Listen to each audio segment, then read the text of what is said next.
कभी सोचा है कि हमारे शरीर के अंदर ही खुद को ठीक करने की एक गजब की ताकत छिपी है।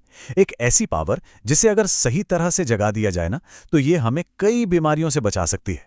चलिए आज इसी दिलचस्प टॉपिक को समझते हैं। ये सवाल ना बहुत बड़ा है। मतलब एक तरफ तो हम हर रोज सुनते हैं कि मेडिकल साइंस कितनी तरक्की कर रहा है, नई नई दवाइयाँ, नई टेक्नोलॉजी। लेकिन दूसरी तरफ बीमारियां कम होने की जगह और तेजी से फैल रही हैं। ऐसा क्यों हो रहा है? कमाल की बात यह है कि इसका जवाब शायद कहीं बाहर नहीं, हमारे अपने शरीर के अंदर ही है। हाँ, सुनने में थोड़ा चौंकाने वाला लग सकता है ना, लेकिन कई स्टडीज ये दावा करती हैं कि हमारे शरीर में ही ज्यादातर बीमारियों से लड़ने की ताकत है, और वो भी बिना किसी दवा के। सोचिए, हमारा शरीर खुद की सफाई कर सकता है, अपनी मरम्मत कर सकता है, और तो और कैंसर और अल्जाइमर जैसी खतरनाक बीमारियों की जड़ यानी डैमेज सेल्स से भी निपट सकता है।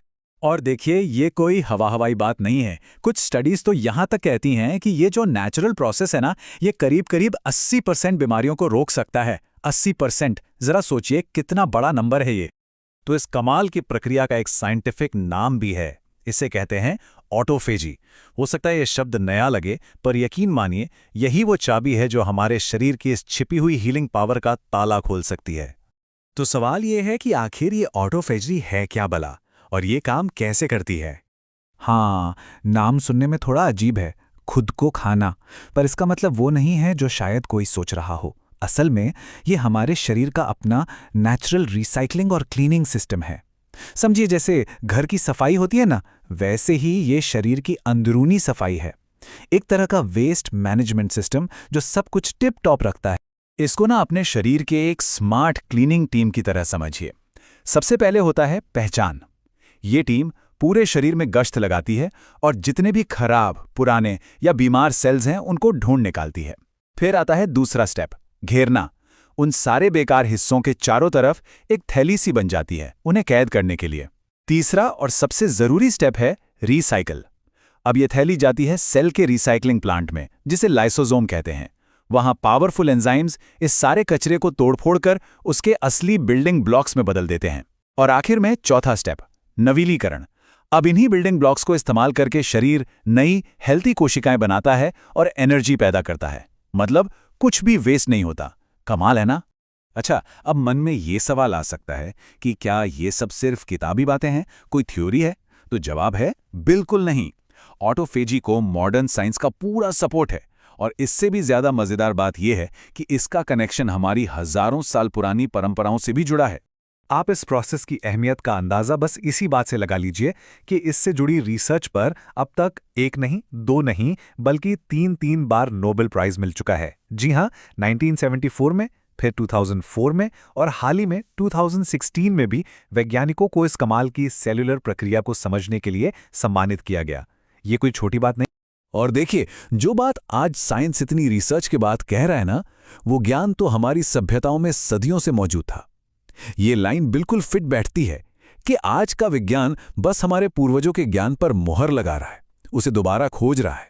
सोचिए जरा, दुनिया के लगभग हर बड़े धर्म और कल्चर में व्रत या उपवास रखने का रिवाज है। हिंदू धर्म में एकादशी का व्रत हो या जैन धर्म में सूरज ढलने से पहले खाने की परंपरा।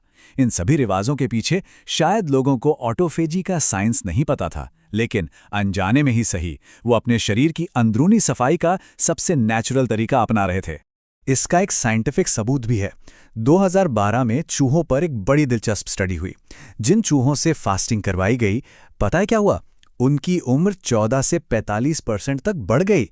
सिर्फ उम्र ही नहीं बढ़ी, वो ज्यादा हेल्दी थे, उनमें बीमारियां भी कम थीं। ये एक और पक्का सबूत है कि ये प्रोसेस कितना पावरफुल है। ठीक है, ये सब तो समझ आ गया, पर अब सबसे बड़ा सवाल, हम अपने शरीर में इस जबरदस्त प्रोसेस को चालू कैसे करें, एक्टिवेट कैसे करें? तो देखिए, सबसे पहले एक बहुत जरूरी बात समझनी है। उपवास, या जिसे आजकल इंटरमिटेंट फास्टिंग कहते हैं, उसका मतलब भूखे मरना बिल्कुल नहीं है। भूखमरी तो शरीर को नुकसान पहुंचाती है। इंटरमिटेंट फास्टिंग एक सोचा समझा, डिसिप्लिन तरीका है जिसमें हम अपने खाने और ना खाने के टाइम को फिक्स करते हैं, ताकि शरीर को खुद को रिपेयर करने का मौका मिल सके। इसे शुरू करने के दो सबसे पॉपुलर तरीके हैं। जो लोग नए हैं वो 14-10 के रूल से स्टार्ट कर सकते हैं। मतलब दिन के 10 घंटे के अंदर अपना खाना पीना पूरा कर लें और बाकी 14 घंटे फास्ट करें। और जब बॉडी को इसकी आदत पड़ जाए तो इसे 16-8 पर ले जा सकते हैं, यानी 16 घंटे की फास्टिंग। अच्छा, इंटरमिटेंट फास्टिंग के अलावा भी कुछ और तरीके हैं, जैसे कि कीटो डाइट जो लो कार्ब और हाई फैट होती है, या फिर इंटेंस एक्सरसाइज। कुछ खास चीज़ें खाने से भी मदद मिलती है, जैसे हल्दी, अंगूर, ग्रीन टी, और हाँ, एक बहुत ज़रूरी चीज़ जिसे हम अक्सर भूल जाते हैं, अच्छी नींद। कम से कम 7 घंटे की गहरी नींद भी बहुत ज़रूरी है। चलिए, अब बात करते हैं इसके फायदों की और साथ ही कुछ बहुत ज़रूरी चेतावनियों की भी। तो इसके फायदे सच में कमाल के हैं। देखिए, जब शरीर से सेल वाला कचरा साफ होता है तो सबसे पहले तो सूजन कम होती है। जो सेल्स हमें बूढ़ा बनाते हैं वो हट जाते हैं, तो एक तरह का एंटी एजिंग इफेक्ट दिखता है। सेल्स को नई एनर्जी मिलती है और जाहिर है कई बीमारियों का खतरा भी कम हो जाता है। ये सब एक दूसरे से जुड़ा हुआ है। लेकिन एक बात गांठ बांध लेनी चाहिए, ऑटोफेजी कोई जादू की छड़ी नहीं है, ये कोई चमत्कार नहीं है, ये एक नेचुरल बायोलॉजिकल प्रोसेस है। तो इससे ये उम्मीद बिल्कुल मत रखिए कि ये रातों रात सारी बीमारियां छू मंतर कर देगी। और सबसे ज़रूरी बात, अगर किसी को पहले से कोई बीमारी है, जैसे डायबिटीज़ है, ब्लड प्रेशर की दिक्कत है, या कोई महिला गर्भवती है, तो अपनी लाइफस्टाइल में इतना बड़ा बदलाव करने से पहले डॉक्टर से सलाह लेना बेहद ज़रूरी है। और हाँ, कैंसर जैसी गंभीर बीमारियों के लिए तो प्रॉपर मेडिकल ट्रीटमेंट ही एकमात्र रास्ता है। तो ऑटोफेजी हमारे शरीर का एक बहुत ही गहरा और पावरफुल सीक्रेट है। ये हमें सिखाता है कि अगर हम शरीर को सही माहौल दें तो वो खुद अपना सबसे अच्छा डॉक्टर बन सकता है। अब आखिरी सवाल बस यही है कि क्या हम सब इस पुराने ज्ञान को अपनाकर अपनी सेहत की चाबी अपने हाथों में लेने के लिए तैयार हैं?